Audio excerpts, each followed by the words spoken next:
Hello friends, welcome to I rail master. और मैं हूं आपका दोस्त स्टेशन मास्टर। तो चलिए आज की वीडियो में हम डिस्कस करते हैं 7 नवंबर से 15 नवंबर 2025 के बीच रहे करंट अफेयर्स या करंट इवेंट्स के बारे में, इंपॉर्टेंट इवेंट्स के बारे में। ठीक है, तो सेक्शन वाइज हम इस वीडियो में देखेंगे कि हमारे इस पीरियड के दौरान क्या क्या इंपॉर्टेंट पॉइंट्स, इंपॉर्टेंट बातें या इवेंट्स रहे। तो सबसे पहले नेशनल इवेंट्स की कैटेगरी में 7 नवंबर 2025 को क्या सांस्कृतिक कार्यक्रम या सांस्कृतिक धरोहर के लिए हमने क्या कार्यक्रम मनाया। तो इसमें 7 नवंबर 2025 को गवर्नमेंट ने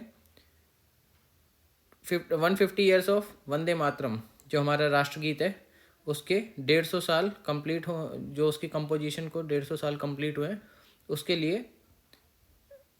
उसको मनाया, मतलब उसके लिए कल्चरल इवेंट्स आयोजित किए। ठीक है ना, 7 नवंबर 2025 को कितने साल हो गए? 150 साल वंदे मातरम की कंपोजिशन को, जो कि हमारा राष्ट्रगीत है। ठीक है। What annual health awareness day is observed on 7 November and what is it's objective. 7 नवंबर को कौन सा हेल्थ अवेयरनेस डे मनाया गया? तो इस दिन नेशनल कैंसर अवेयरनेस डे मनाया जाता है। ठीक है, हर साल 7 नवंबर को मनाया जाता है नेशनल कैंसर अवेयरनेस डे। और इसका क्या उद्देश्य है, क्या ऑब्जेक्टिव है? कि इसके बारे में जागरूकता फैलाना है, कि ताकि कैंसर जैसी डिजीज़ को अर्ली डिटेक्शन किया जा सके और उसके प्रिवेंटिव मेजर या उसकी रोकथाम के जो भी उपाय हैं वो किए जा सके। ठीक है। Which major social cultural celebration involving a national sport was observe on 7 नवंबर 2025। 7 नवंबर 2025 को ही वंदे मातरम के 150 साल के साथ साथ कौन से स्पोर्ट्स का जो है के लिए सेलिब्रेट किया गया? तो हॉकी को भी, इंडियन हॉकी जो है, भारत का राष्ट्रीय खेल जो है, उसको भी 100 साल पूरे हो गए हैं। ठीक है, ऑर्गेनाइज हॉकी को इंडिया में। तो वो भी 7 नवंबर 2025 को मेजर ध्यानचंद नेशनल स्टेडियम नई दिल्ली में मनाया गया। What are the national environmental urban infrastructure programs launched around 10 November 2025 to address waste and urban development? तो 10 नवंबर 2025 को जो वेस्ट वगैरह अर्बन एरियाज़ में होता है, अर्बन एरियाज़ के डेवलपमेंट में या उनके जो वेस्ट को प्रॉपरली एड्रेस करने के लिए क्या क्या मेजर्स ले सकते हैं, क्या उपाय किए जा सकते हैं, तो उसके संदर्भ में गवर्नमेंट ने कुछ प्रोग्राम लॉन्च करे। वो क्या है? एक तो है DRAP, dump site remediation accelerator program, DRAP, जो कि 10 नवंबर को लॉन्च किया। इसमें क्या है कि जो लार्ज बड़े बड़े लैंडफिल्स हैं, ठीक है, तो उनको क्लीन करना है, इसका उद्देश्य। दूसरा है UI win, urban investment window, ताकि इसमें इसमें ऑब्जेक्टिव क्या है कि प्राइवेट और इंटरनेशनल प्लेयर्स को यानी मतलब कंपनीज को इन्वेस्टमेंट को ऐड करना, ताकि अर्बन इंफ्रास्ट्रक्चर प्रोजेक्ट्स को और डेवलप किया जा सके और बाय 2026 अर्बन डेवलपमेंट में इसका यूज़ किया जा सके, इसका अच्छा योगदान रहे। तो उस प्रोग्राम का नाम क्या है? Urban investment window. तो आपको याद क्या रखना है? ड्रैप और UI विन किससे रिलेटेड है? ये एनवायरमेंटल और अर्बन इंफ्रास्ट्रक्चर से रिलेटेड है, वेस्ट मैनेजमेंट के लिए उठाए गए गवर्नमेंट के कदम है। ठीक है, अर्बन एरियाज़ में स्पेशल है ये दोनों, अर्बन एरियाज़ में। ठीक है ना। अब देखो अगला, कुछ पॉलिटिकल अफेयर्स भी हैं इसमें। तो what was the outcome of 2025 Bihar assembly election? सभी को पता ही होगा कि इसमें NDA ने, जो कि नेशनल डेमोक्रेटिक अलायंस है, उसमें उनके 202 सीट के साथ, 243 में से 202 सीटों के साथ जीत दर्ज की। इसमें जो अब इसमें इम्पोर्टेंट क्या है? वोटर टर्नआउट, क्योंकि सब इसमें 66.91 टोटल वोटर टर्नआउट रहा, जो कि 1951 के बाद से अब तक का हाईएस्ट वोटर टर्नआउट है। ठीक है, काफ़ी अमाउंट में वोट पड़े हैं। और इनमें भी जेंडर स्पेसिफिक अगर बात करें तो फीमेल वोटर टर्नआउट जो है वो 71.6% रहा, जो कि अपने आप में ही एक रिकॉर्ड है और काफ़ी हाईएस्ट वोटर टर्नआउट है ये। ठीक है। अगला, who return as chief minister of after the 2025 Bihar election and how many times? तो ये सभी जानते हैं कि नीतीश कुमार, जो कि JDU जनता दल यूनाइटेड के नेता हैं, उन्होंने चीफ मिनिस्टर की ओथ मतलब शपथ ली और हाउ मैनी टाइम्स, यानी कितने टाइम, अब उनकी टर्म को कितने टाइम हो चुका है, कितने बार, तो ये 10वीं बार, ठीक है ना, 10वीं बार इन्होंने सीएम की शपथ ली है। सिक्योरिटी, लॉ ऑर्डर और अलग अलग जो इंसिडेंट्स हुए उसके बारे में देखते हैं। अभी 10 नवंबर 2025 को दिल्ली में लाल किले पे एक बहुत ही ट्रेजिक इंसिडेंट हुआ, दुखद घटना हुई, जो कि रेड फोर्ट में near Chandni Chowk metro station gate number 1 पे जो कार एक्सप्लोजन हुआ था, जिसको बाद में सिक्योरिटी एजेंसी द्वारा टेररिस्ट अटैक घोषित किया गया इन आफ्टर ड्यू इन्वेस्टिगेशन। और ये काफ़ी दुखद घटना थी और इसमें काफ़ी कैजुअलिटी भी हुई, ठीक है। और अगली ट्रेजिक इवेंट क्या हुआ, जो कि एक अगला जो इवेंट हुआ, ट्रेजिक इंसिडेंट सॉरी, तो वो एक एक्सीडेंशियल इंसिडेंट था जो कि श्रीनगर में 14 नवंबर 2025 को हुआ। एक पुलिस स्टेशन में, नौगांव एरिया में श्रीनगर के एक पुलिस स्टेशन में एक्सप्लोजन हुआ, क्योंकि वहाँ पे काफ़ी अमाउंट में सीज्ड एक्सप्लोजिव रखा हुआ था, और जिसमें कि 9 डेथ हुई और काफ़ी इंजरीज भी हुई, ठीक है।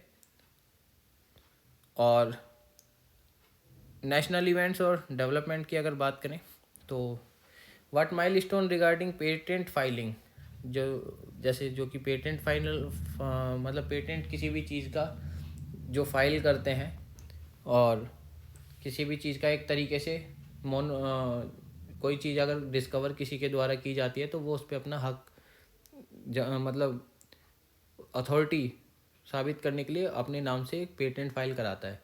तो इस फील्ड में 14 नवंबर 2025 को जो इंडिया जो मतलब भारत जो है वो छठा 6th लार्जेस्ट पेटेंट फाइलर बन गया है, ठीक है। इंडिया से में लगभग 64,000 पेटेंट एप्लीकेशंस जो है वो फाइल की गई है, और more than 55% of these were filed by resident Indian innovator, जो कि हमारे भारतीय इनोवेटर्स हैं, भारतीय रेजिडेंट हैं, उनके द्वारा जो अलग अलग फील्ड में अलग अलग चीज़ों के पेटेंट फाइल किए गए हैं, ठीक है। तो अब इंडिया की तरफ से इंडिया का जो पोजीशन है वो कितने हो गया, छठा 6th पोजीशन हो गया है पेटेंट फाइलर्स में, ठीक है।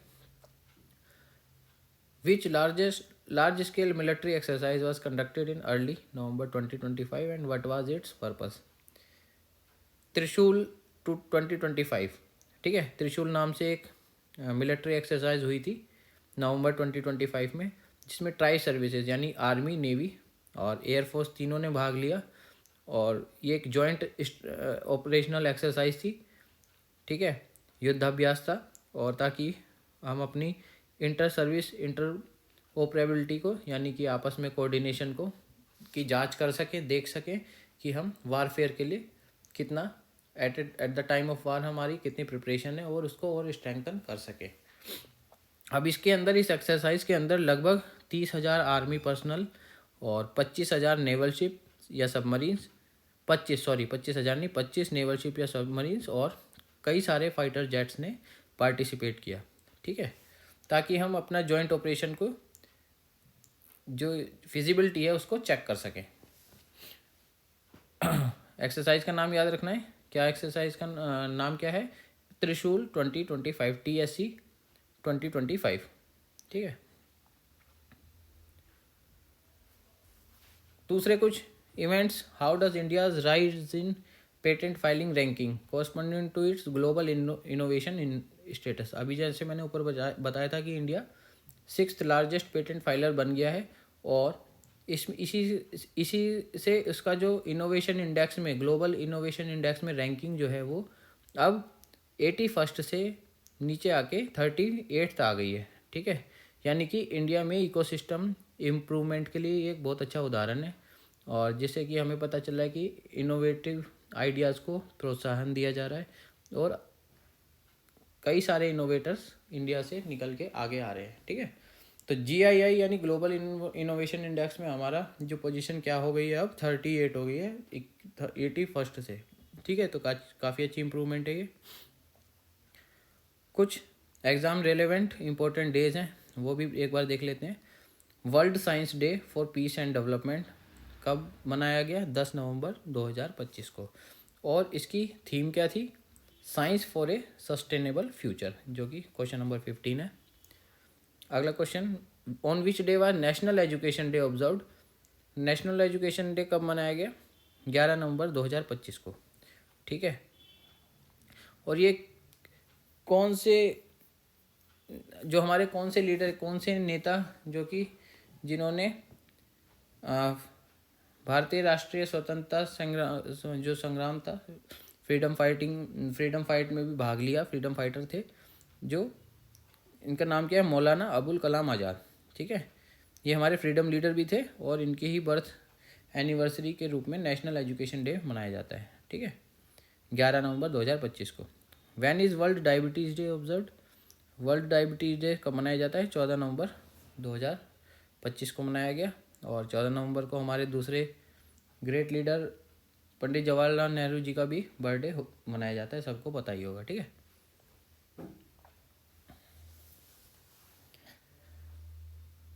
स्पोर्ट्स से related, which Asian city was confirmed as host for cop conference of party COP30 2025 climate summit events, यानी 2025 का जो जलवायु सम्मेलन हुआ COP30 के नाम से, कौन सी एशियन सिटी को इसका होस्ट जो है वो कंफर्म किया गया? बेलेम यानी ब्राज़ील, ठीक है। ब्राज़ील में बेलेम नाम की जगह, वहाँ पे जो है उन्होंने होस्ट किया और इंडिया ने इसमें पार्टिसिपेट किया। काफ़ी अच्छा रोल रहा इंडिया का भी इसमें डिसीजन टेकिंग में। बट जो ब्राज़ील मेन होस्ट जो है वो कौन है? ब्राज़ील।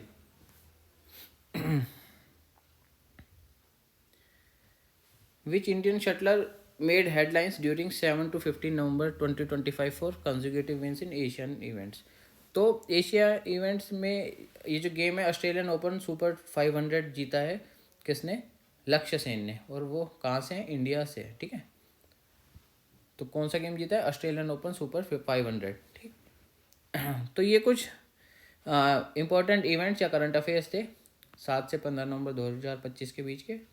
और इसी तरह हम अगली वीडियो में अगले जो पीरियड है उसके करंट अफेयर्स को ऐसे ही पॉइंट्स वाइज डिस्कस करेंगे, ताकि आपको अच्छे से करंट अफेयर्स जो हैं वो सीक्वेंस में लाइन अप हो जाए, ठीक है। तो चलिए, और आप प्रैक्टिस करते रहिए। और बाकी हमने अभी जैसे मेंसुरेशन की पिछली वीडियो डाली थी, तो मैथ्स के रिमेनिंग टॉपिक्स की और रीजनिंग की भी आपको वीडियोस जल्द से जल्द प्रोवाइड कराएंगे। Till then keep practicing and all the best for your exam.